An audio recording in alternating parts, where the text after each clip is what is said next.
এখন বাজে রাত্রি 11:52। তো কিছুক্ষণ আগে আমার একটা খুব অদ্ভুত শখ হয়েছে যে বিরিয়ানি খাবো। তো আমার বরকে বলাতে বর বললো ঠিক আছে আমি করে দিচ্ছি বিরিয়ানি, আরও খুব ভালো বিরিয়ানি বানাই। তো চলো দেখা যাক রান্নাঘরেও কতদূর কী করছে। তো দম দেওয়া হয়েছে, একদম কমপ্লিট।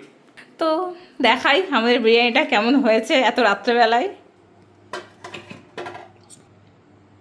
কেমন লাগছে? অসাধারণ লাগছে, এখন এবার দেখা খেয়ে যাক। বলবা কেমন লাগছে। থ্যাংক ইউ, এত রাত্রে আমি বললাম আর করে দেওয়ার জন্য। Most welcome. দারুণ লাগছে দেখতে, এবার খেয়ে বলবা কেমন হয়েছে। অবভিয়াসলি। চলো সার্ভ করো। এই যে তোমার লেগ পিস। ওয়াও,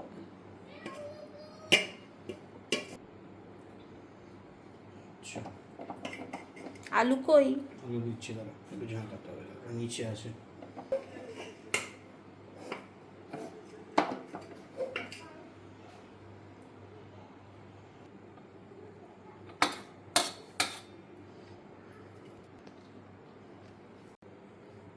ফাইনালি আমার বিরিয়ানির প্লেট রেডি, এবার খাওয়া যাক। সবাইকে গুড নাইট।